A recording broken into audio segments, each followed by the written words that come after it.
this is gonna be difficult to spell, guys. How to not raise a tough daughter explained. I've pronounced it right. I don't know. Let me know in the comments.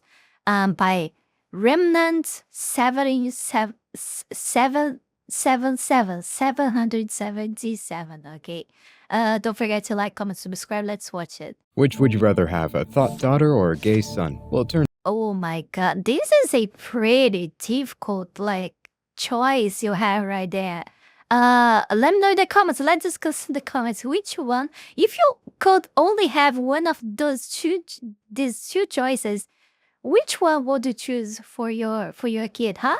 Which one do you think would be a nice idea to have? I don't know. I really don't. I don't know. Both are pretty much difficult, to be honest. I don't know. Maybe the Thot, I don't know how to pronounce this, because at least she's still on, her biological sex, or even though yeah, she's a whore, but I don't know. It's pretty much difficult.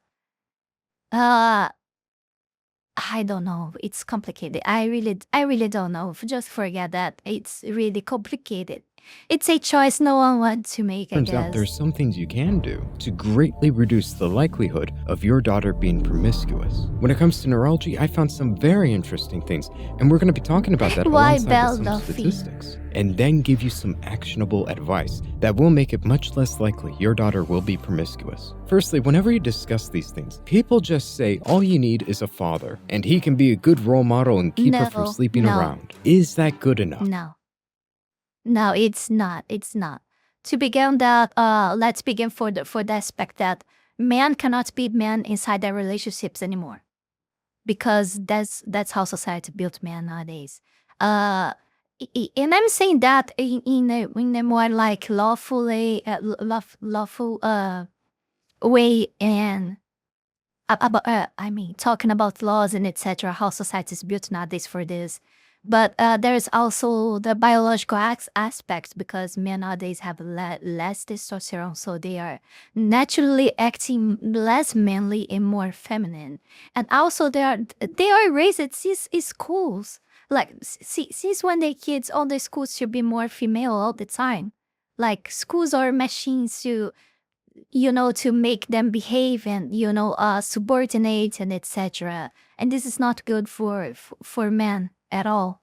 The way that schools works nowadays, they are all made to women go well there and men perform bad, because they are not built for men at all. They are literally machines on make more feminine men within time, more submissive, more all of this stuff.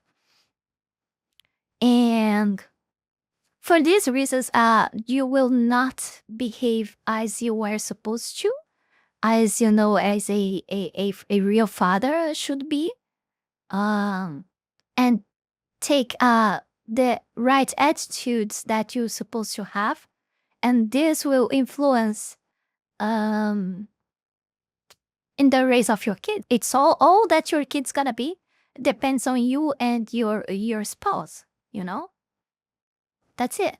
Well, there's a little bit of truth to that, but the problem is, it really misses the point. You don't really understand the cause unless you dive into the neurology of it, because there are a whole host of other things that cause this. People end up getting the wrong idea, like Sneeko. You had a daughter, let's say, would you rather her date a 30-year-old, right, or would you rather her, what age?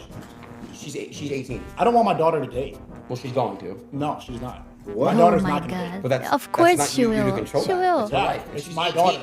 Absolutely genius. Just tell them no. Because after all, you're going to be able to control your daughter for her entire life after she turns 18. And being strict with her is totally not going to backfire and fuel rebellion in the future, right? People aren't that simple. You don't have to be incredibly strict to keep your daughter safe, to keep her from being promiscuous. And we know this because we're going to be exploring the hypothalamus. I think, it's just my opinion, okay? I know nothing about life yet. I don't know much stuff, but my idea behind of all of this is for you to actually explain. What I see is like, at least is what I pay attention in most of the families that I see around me here, IRL and etc. How they behave. And what I see is like most of the times when they have to correct their kids, they don't. They just don't care. Their kids are doing shit out there, and they are not even aware of what they are doing, with whom they are. Even when they are in front of them, like they are talking with each other, like having adults conversations and etc. etc. etc. And the kids are like in the same I sometimes in the same living room or etc. as their parents is, and they are not aware of what their kids are doing at all. Not only they are not correcting them, but even when they see they doing something that actually calls their attention that it's wrong and they were not supposed to be doing, or they don't correct it, or they make fun of it and thinks that, oh, it's so cute, etc. And they don't correct the kid how they were supposed to. They find that fun or etc. I saw them happen many times. This all within time. All these attitudes that you have for the first years of the life of your kid will influence directly in who they're gonna be in the future. Totally, like 100%. This will make total difference later, and because of that, you are supposed to be corrected. Like, it's not difficult. You just not go there and say, oh, no, you cannot do that. It's not simple as that. You have to sit and explain why you can't do that. Like, don't think your kid is an idiot that is incapable of comprehend what you're talking. Of course, there are a lot of limitations.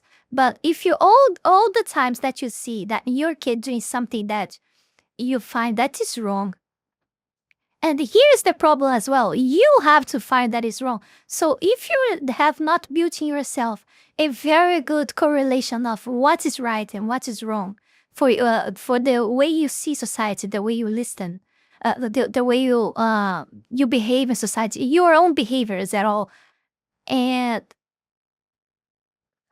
you will not be aware of when your kid is actually doing something bad or not. And because of that, you're not correctly that as you were supposed to. This engages a lot of brings a lot of other problems as well, as we can see. But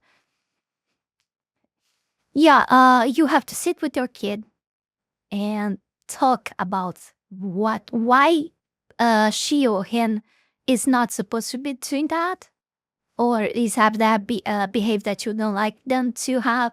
You should explain the why. Depending on the age, they may not comprehend completely, but within time, if they repeat again and you do this again, it's a very tiresome job. But I think that really is gonna work within time. You're really gonna do a nice job just by doing this, like for real. And of course, something that I will never ever let my kids do is having a smartphone or something until at least I don't know 14, 15. I don't know. I think it's insane for kids literally being born with a smartphone nowadays.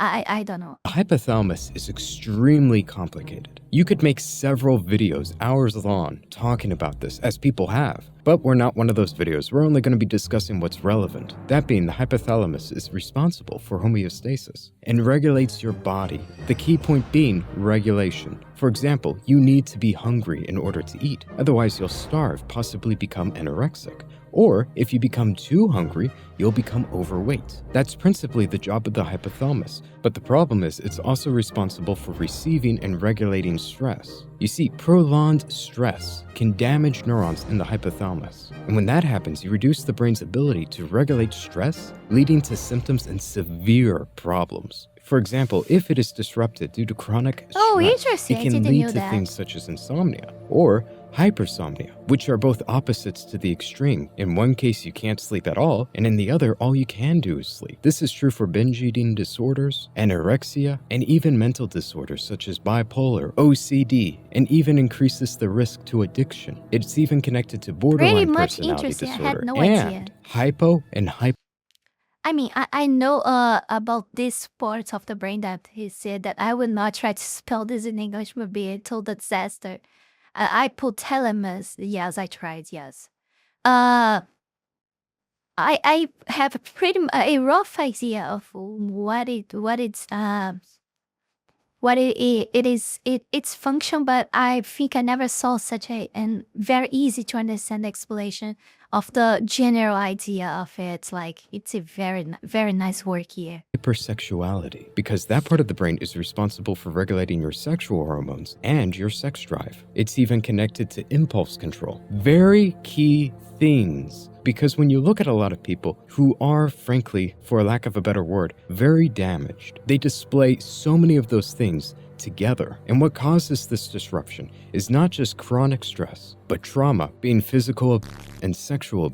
Why do you think, for example, there's that stereotype of a woman who was sexually, and now as a result, she doesn't want anything to do with physical touch, and she struggles with physical intimacy, or she has a lower sex drive, she just doesn't care about those things? That's because it's damage to the hypothalamus. But there's another interesting thing, which is the opposite stereotype, a woman who's much more promiscuous, who not only sleeps around tons, but does it for stress relief, like an addiction, not even having sex for gratification, but to feel better about themselves. That can be caused by trauma and chronic stress. And when I say chronic stress, I mean you're raised in a household that is not stable. There's some sort of problem always looming about, and that could be so many different things. Quickie interruption, be sure to subscribe if you're enjoying the video. And it's also very bizarre and fascinating that these things, seemingly on the opposite spectrums, are intrinsically connected. Both of them are connected to the hypothalamus and chronic stress, and this is because people don't always react the same way to their environments or trauma,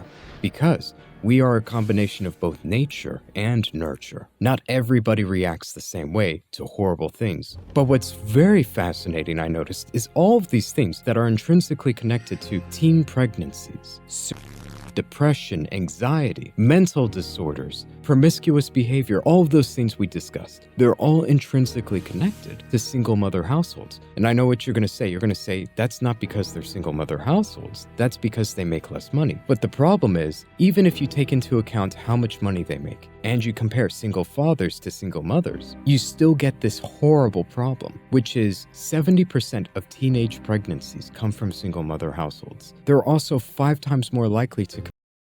Wait, too fast. The list does not stop there. Single mother households also account for 70% of all teen pregnancies.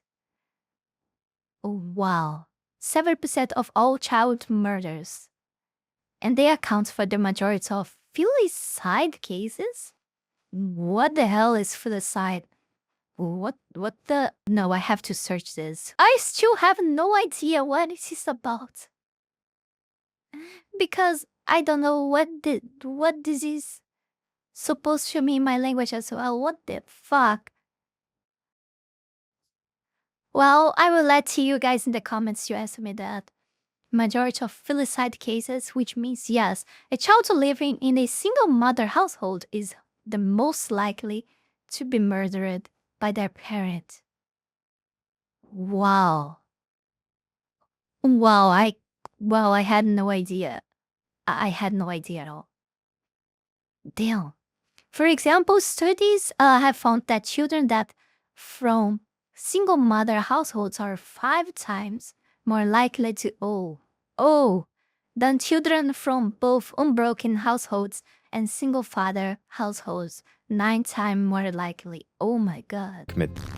Which is connected to anxiety and depression, which is caused to deregulation of the hypothalamus, and children from single mother households are 10 times more likely to chemical substances, which again is connected to the hypothalamus. Now keep in mind, That wasn't comparing single mother households to two-parent households. That was comparing single mother households to single father households. My theory in how they're connected now is no longer you just need a father for a good role model. He'll keep you in check. I believe that when it comes to men and women, when they're presented with stress, women have a harder time suppressing that emotion, suppressing the stress, and they tend to pass it on to the people around them. And that oftentimes It's a very is their good children. theory. And when you Yeah. have a mother as a And because you're passing stress to your kid, you're already affecting his hypothalamus. And there is another problem as well, because your kids is still, is still growing. They have more neuroplasticity. So, I mean, I didn't heard anything about it. I'm just using my own thoughts to make this.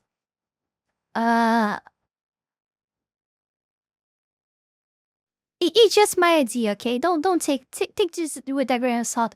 But maybe this because kids have so much neuroplasticity, they get used like the hypothalamus maybe is more easily like flexed to be in bad behaviors because they are around such stress all the time. That makes a lot of sense. A lot of sense to me. breadwinner. She has tons of stress just to take care of the family, and she's doing her best, but the problem is that stress tends to go down to their children. The children tend to feel that. I know from personal experience, and I've seen it from so many people have talked about it, how oftentimes a mother will seek reassurance and comfort from their children, which is backwards. You're unloading your stress on your child, and that disrupts the development of their brains. They're not developing properly because you're unloading your stress upon them. I think what's key and important is you need a father to be in the household, somebody that no matter what problem comes into the house, they can go to the father and they can say, "Dad, we have this problem. We need help." And he will always say, "I'll take care of it. Everything will be fine." There is never a problem with him. He will always take care of them. That father will not only take on the stress, Yeah, but he'll very keep nice, it very from nice. affecting his children. It's as if a father is being shot by arrows. And while he's being shot by arrows, he doesn't show any emotion, and he's only comforting his child, making sure his child doesn't feel anything from that. Because what the child needs is love, reassurance. Another statistic showed that girls who feel closeness to their father are 75% less likely to have a teen birth, and 85% of children who exhibit Oh my god, this is amazing. This is amazing. And this is why, like, oh my god, this is why feminists hate men so much. Because this is all programmed by the big governments, like the big corpus and governments. Oh my god, my brain's not good today. I'm sorry, guys. I'm not articulating myself very well today. Maybe because it's because of my throat. I'm not getting better, but it's the contrary. I'm getting worse. I woke up very early in the morning when I'm recording this, and I just woke up already with a very strong headache. And yeah, I'm not that much good. So I'm sorry if I'm not being too much clear on my processing on this video. But this video is pretty much amazing.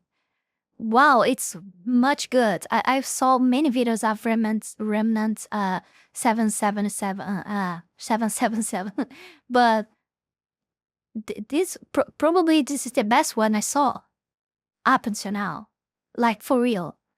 I don't know. Sometimes he watch my reacts, so I don't know if he's gonna watch this.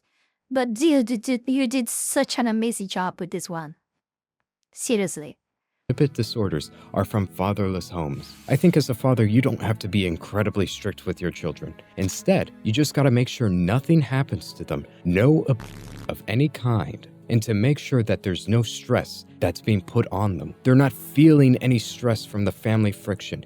I'll give you an example. I think if the children constantly feel as if their parents are going to break up, something's going to happen in the family, maybe they're going to get divorced at any moment for whatever reason, that's going to cause a lot of stress on them. Or maybe if the mother has her own personal struggles in life, her own personal problems, and she unloads that on her children, that can cause long-term stress. that really affects their development. You have to avoid those things, take on that stress, and unload it somewhere else. I'm not saying you have to carry on this stress and not talk about any of the things that are happening. Just don't let it affect your children whatsoever. Everything is always fine with your children. You have to be stoic, a statue, a stone pillar that they can rest on, and to most importantly, make them feel loved. I think if you just do those things, you're not going to have any of those problems. You don't have to be incredibly strict. In fact, I mean, I understand what you say, but like make them feel loved. It's incredible. Isn't that incredible that we have to teach people nowadays that they have to love their kids? How low we went that we have to teach people that they need to love their kids that they had to build their family. Like, wow. Well, like, I mean, you're not saying anything wrong, but isn't that amazing how low we went that we have to explain people that they have to love their kids nowadays? Oh my God. I think if you're being extremely strict, you're risking taking all of that energy and turning that against you with rebellion. That often fuels rebellion. They might sleep around just to spite you. And on top of that, if you give them that love, that support, that stability, they're much less likely to have any of those mental problems, any of those behavioral issues. That's what they need. And if you give them that, I think they're going to be fine. That is your role as a parent. Anyways, that's it for this video. I hope you enjoyed it. I really didn't want to just repeat the same old stuff that we hear 1,000 times over about fathers and how important they are. I think it's important to go into detail of what we found neurologically speaking and see how that ties into the statistics. I haven't heard anybody really discuss these things, and I find it extremely fascinating. I hope you did too. But that's it for this video. I hope you have a good one. Before we go any further, I want to take this brief moment here to thank all of you, my patrons, for the incredible support to my work here on YouTube, and especially my three-tailed fox tier members, Wolony Wolf, Heath Rowell, Fenny Sylvy, Zalost, Tayashi, and Zaela Zhezzaia. Thank you very, very much. You guys are amazing. Also, thanks to all of you who supported me through Ko-Fi or Tron. Thank you very, very much. You can support this channel live and grow with just $5 a month and gain access to many perks. This is less than a burrito. Check out my Patreon. Link is in the description below. Very, very good video. Like, I don't know what to say. I'm speechless, like for real. This is by far the most awesome video that I saw in his channel. I'm not choosing the best words today. I don't know. I'm not really that well. But yeah, thank you very much for watching. I hope this was like mind-blowing for you guys, or maybe mind-opening and brought you guys some very useful info. And hope you guys enjoyed. Don't forget to like, comment, subscribe, check links below, Patreon, Squad, Ko-Fi, Tron. Support me so I can get the fuck out of this terrible evil country as fast as possible. And I'll see you all guys in the next one. Bye. And that's it for today, guys. Don't forget to like, comment, and subscribe. Ja, mata ne!